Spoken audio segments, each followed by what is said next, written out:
Hello guys and welcome to coach.zobism। हमने अपनी कुछ लास्ट वीडियोस में बेसिक स्ट्रक्चर और बेसिक सिंटैक्स को पढ़ा था अपने C++ प्रोग्राम के लिए।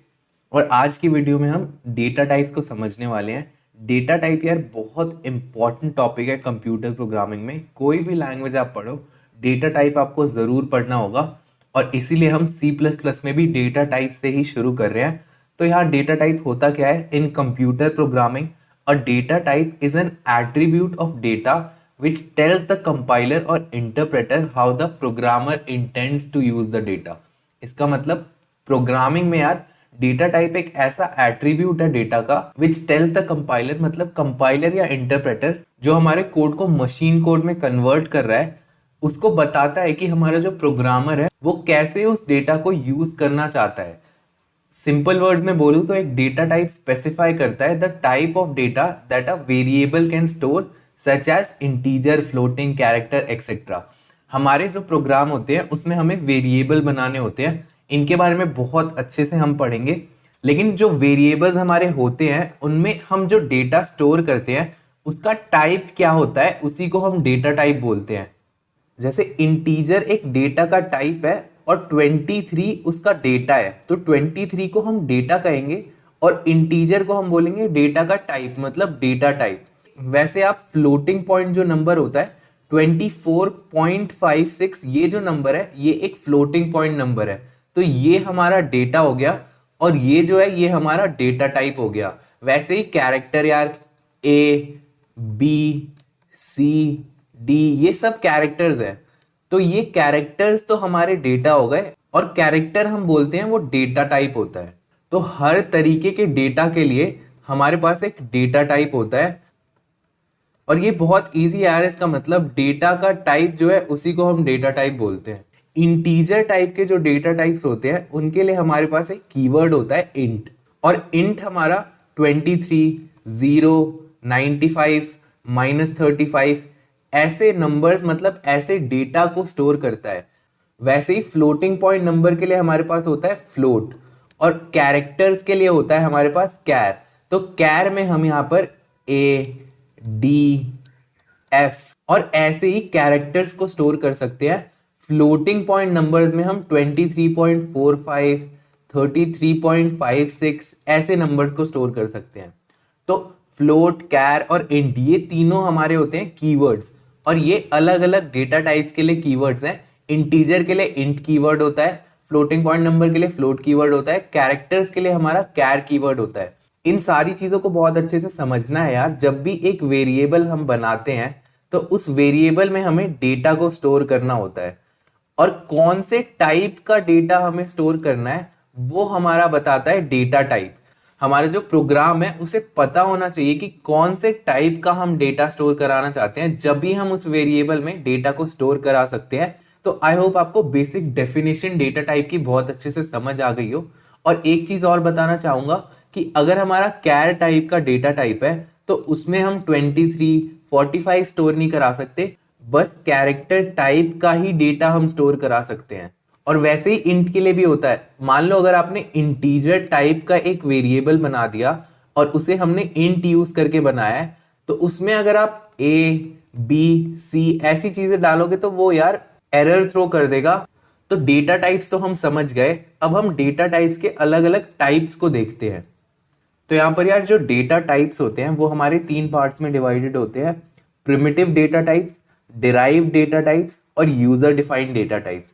प्रिमिटिव जो हमारे डेटा टाइप्स होते हैं वो हमारे फंडामेंटल डेटा टाइप्स होते हैं, मतलब सबसे बेसिक जो हमारे डेटा टाइप्स होते हैं उन्हें हम प्रिमिटिव डेटा टाइप्स बोलते हैं। जैसे इंटीजर, कैरेक्टर, फ्लोटिंग पॉइंट, इनके बारे में हमने देख लिया। और फिर आते हैं डिराइव्ड डेटा टाइप्स, और डिराइव्ड जो होते हैं वो हमारे यार प्रिमिटिव डेटा टाइप्स को यूज करके ही बनते हैं, इसीलिए उनका नाम भी डिराइव्ड रखा गया है, क्योंकि वो यहाँ पर इनको यूज करके ही बनाए जाते हैं। फिर आते हैं हमारे यूजर डिफाइंड। जैसे हमारे प्रिमिटिव डेटा टाइप्स तो हो गए, मतलब ये जो होते हैं प्री डिफाइंड डेटा टाइप्स तो पहले से ही हो गए। लेकिन हो सकता है कि हमारा यूजर खुद भी कुछ डेटा टाइप्स को बनाना चाहे और उन्हें बनाने के लिए हम यहाँ पर स्ट्रक्चर, यूनियन, इन्यूमरेशन और क्लासेस का यूज करते हैं। ये सारी चीजें हम धीरे धीरे पढ़ेंगे, लेकिन आज हमें यार प्रिमिटिव डेटा टाइप्स पे फोकस करना है और अच्छे से इन सबको समझना है। और इन सबको बनाने के लिए हमारे पास कीवर्ड्स होते हैं। इंटीजर के लिए मैंने आपको बता दिया है कि इंट होता है, कैरेक्टर के लिए हमारा होता है कैर, और ये छोटा इसलिए कर दिया है ताकि प्रोग्रामर्स को ज्यादा टाइप ना करना पड़े। इंट जहां भी हम लिखेंगे हमारा जो कंपाइलर है वो समझ जाएगा कि हम एक इंटीजर टाइप के वेरिएबल को बनाना चाहते हैं और इंटीजर टाइप का डेटा हम उसमें डालना चाहते हैं। फिर हमारा कैर अगर हम लिख देंगे तो हमारा कंपाइलर समझ जाएगा कि कैरेक्टर की बात हो रही है। फ्लोटिंग पॉइंट जो नंबर होते हैं उनके लिए हमें लिखना होता है फ्लोट।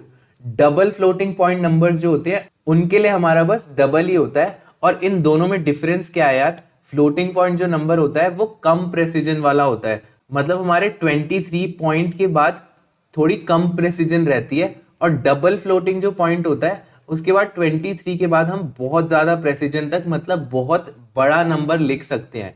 और इसीलिए डबल अलग से बनाया गया फ्लोट के बाद, क्योंकि अगर बहुत ज्यादा प्रेसिजन वाले जो नंबर होते हैं उनको बनाने के लिए हम डबल फ्लोटिंग पॉइंट यूज कर सकते हैं। फिर आता है बूलियन। अब मैं बूलियन के बारे में थोड़ा सा डिस्कस कर लेता हूँ। बूलियन एक ऐसी वैल्यू होती है जिसके दो ही आउटकम हो सकते हैं, मतलब बूलियन जो डेटा टाइप होता है उसमें या तो हमारा ट्रू हो सकता है या हमारा बस फॉल्स हो सकता है। कुछ ऐसे वेरिएबल्स भी होते हैं जिनका आंसर, जिनकी वैल्यू या तो बस ट्रू रह सकती है या फॉल्स हो सकती है। अगर मान लो हम ऐसा कोई वेरिएबल बना रहे हैं कि क्या आप ड्राइव कर सकते हो, अगर आप ड्राइव कर सकते हो तो आप ट्रू रखोगे, अगर आप ड्राइव नहीं कर सकते हो तो आप फॉल्स रखोगे। ऐसे जो भी क्वेश्चंस होते हैं जिनका आंसर या तो ट्रू या फॉल्स हो सकता है, जब उनके लिए कोई वेरिएबल बनता है तो वो बूलियन का यूज करके हम बनाते हैं। और बूलियन के लिए जो हमारा कीवर्ड होता है वो होता है बूल। बूल को हम यूज करेंगे, मतलब बूल हमारे प्रोग्राम में हम लिखेंगे तो हमारा कंपाइलर समझ जाएगा कि हम बूलियन टाइप का वेरिएबल बना रहे हैं और बूलियन टाइप का ही डेटा रखेंगे उसमें, मतलब या तो ट्रू या फॉल्स रखेंगे। फिर आता है हमारा वॉइड, और वॉइड के लिए कीवर्ड भी वॉइड ही होता है। वॉइड यार एक ऐसा डेटा टाइप है जिसका मतलब ये होता है कि हम उस चीज में कुछ भी सेव नहीं कराना चाहते। और वॉइड की बहुत ज्यादा इंपॉर्टेंस होती है यार प्रोग्रामिंग में। ये चीज हम आगे जाके समझ पाएंगे जब हम थोड़ी बहुत प्रोग्रामिंग कर लेंगे। और यही सारे यार हमारे प्रिमिटिव डेटा टाइप्स होते हैं जो हमारे फंडामेंटल डेटा टाइप्स होते हैं। फिर यहाँ पर जो डिराइव्ड होते हैं उसमें तीन आते हैं, एरे, पॉइंटर और रेफरेंस। और इन तीनों के लिए अलग से कोई कीवर्ड नहीं होता, क्योंकि हम इन तीनों को प्रिमिटिव डेटा टाइप्स को ही यूज करके बना सकते हैं। इंटीजर जो होता है उसे यूज करके एरे, पॉइंटर, रेफरेंस सब कुछ बनाया जा सकता है। वैसे ही इन सब को यूज करके ही हमारे जो डिराइव डेटा टाइप्स होते हैं वो बनाए जाते हैं। और इन सब को हम बहुत अच्छे से पढ़ेंगे यार कुछ दिनों में, कुछ वीडियोस के बाद। फिर आते हैं user defined. User defined data types यार बहुत इंपॉर्टेंट होते हैं। कोई भी रियल लाइफ एप्लीकेशन बनाना होता है, रियल लाइफ सिचुएशन पे जब भी हम कोई एप्लीकेशन बनाते हैं तो उसमें हमें यूजर डिफाइंड डेटा टाइप्स बनाने पड़ते हैं। स्ट्रक्चर, यूनियन, इन्यूमरेशन, क्लास, इन सब के बारे में हम पढ़ेंगे, लेकिन मैं अभी इनके लिए कीवर्ड्स बता देता हूं क्या होते हैं। स्ट्रक्चर के लिए हमारा होता है स्ट्रक्ट कीवर्ड। इसे छोटा इसीलिए किया जाता है, आपको बता ही दिया है मैंने, कि प्रोग्रामर कम लिखे और हमारे कंपाइलर को समझ आ जाए कि हम स्ट्रक्ट से मतलब स्ट्रक्चर बोलना चाहते हैं। यूनियन के लिए यूनियन ही रहता है, बस यहाँ पर जो यू है वो छोटा हो जाता है। और ये चीज समझनी बहुत इंपॉर्टेंट है कि हमारा जो C++ लैंग्वेज होती है वो होती है केस सेंसिटिव। तो केस सेंसिटिव लैंग्वेज का मतलब क्या है कि हम अगर यू बड़ा लिखेंगे और यू छोटा लिखेंगे, अगर इन दोनों चीजों को हमारा कंपाइलर अलग अलग समझेगा, इन दोनों का मतलब वो अलग अलग समझेगा, तो यू छोटा ही रहता है। और यहाँ पर जितने भी कीवर्ड्स आप देख रहे हो सब में देख लो, बी भी यहाँ छोटा है, एफ, सी, आई ये सब छोटे हैं। तो कीवर्ड जितने भी यहाँ पर आपको दिख रहे हैं उन सबका जो फर्स्ट लेटर है वो छोटा ही है। और अगर हम बड़ा लिखने जाएंगे, अगर हम इंटीजर को INT ऐसे लिखेंगे तो हमारा जो कंपाइलर है वो अनडिफाइंड बोल देगा, मतलब उसे समझ नहीं आएगा और एरर थ्रो कर देगा। और फिर यहाँ पर इन्यूमरेशन है, इसके लिए हमारा इनम होता है कीवर्ड। फिर हमारा क्लास है, तो क्लास के लिए भी क्लास ही रहता है कीवर्ड, बस यहाँ पर C छोटा हो जाता है। और इन कीवर्ड्स को यूज करके ही यार हम अलग अलग टाइप के डेटा टाइप्स के वेरिएबल बना सकते हैं। इन सारी चीजों को यार हम धीरे धीरे करके C++ में समझ रहे होंगे। सबसे पहले हम इंट, कैर, फ्लोट इन सब के बारे में बेसिक्स समझेंगे। फिर धीरे धीरे हम जब आगे बढ़ेंगे तो हम एरे, पॉइंटर, रेफरेंस को समझेंगे। फिर हम अपने कोर्स में जब बहुत सारी चीजें सीख लेंगे उसके बाद हम यूजर डिफाइंड डेटा टाइप्स पे आएंगे और हम स्ट्रक्ट का यूज करना सीखेंगे, यूनियन, इन्यूमरेशन का मतलब सीखेंगे। फिर जब हम क्लास पे आएंगे तो हमें पता है कि क्लास को यूज करके हम ऊप्स कर सकते हैं, मतलब ऑब्जेक्ट ओरिएंटेड प्रोग्रामिंग को कर सकते हैं हम। और तभी से यार इस कोर्स में बहुत ज्यादा मजा आना शुरू हो जाएगा और आपका डिफिकल्टी लेवल भी बढ़ता जाएगा।